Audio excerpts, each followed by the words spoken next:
অৱশেষত পুনৰ খোল খালে শিমলীটোলা শশী কুমাৰ চাহ বাগিচা।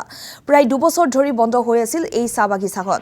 পুনৰ মুকলি হোৱাত উৎফুল্লিত হৈ পৰিছে বাগিচাখনৰ 5 শতাধিক শ্ৰমিক মজদুৰ পৰিয়াল।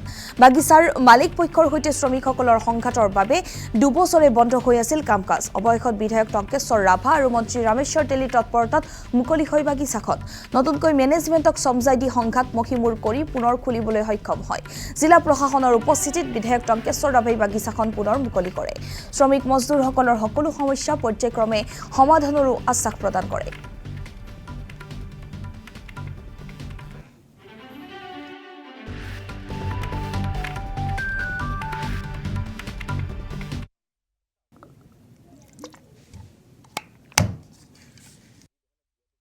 গ'ল তাৰ কাৰণে দুখিত আৰু আজিৰে পৰা এই শিমলীটোলা টি ষ্টেটখন ৰিঅপেন হৈ গ'ল আৰু ৰিঅপেন কৰাৰ ক্ষেত্ৰত আমাৰ শ্ৰদ্ধাৰ আটাইৰে মুখ্যমন্ত্ৰী ডক্টৰ হিমন্ত বিশ্ব শৰ্মা ডাঙৰীয়া বিভাগীয় মন্ত্ৰী ৰামেশ্বৰ তেলী ডাঙৰীয়াৰ নেতৃত্বত আজিৰ এই শিমলীটোলা টি ষ্টেটখন আজিৰ পৰা ৰিঅপেনিং হৈ গ'ল।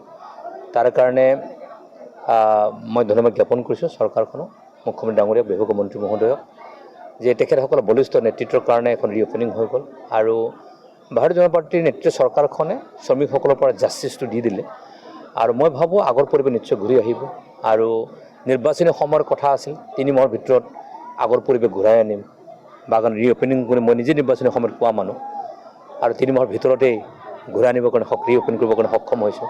তাৰ কাৰণে চৰকাৰখনে সহযোগ কৰিলে, তাৰ কাৰণে মই নিজেও সুখী আৰু মই ভাবোঁ আজিৰ পৰা এটা নৰ্মেলচি ইয়াত লাইফ আহি গ'ল আৰু যি পৰিৱেশ আগত হৈছিল আমি সকলোৱে পাহৰি যাব লাগে, বেয়া দিনসমূহ আমি পাহৰি যাব লাগে।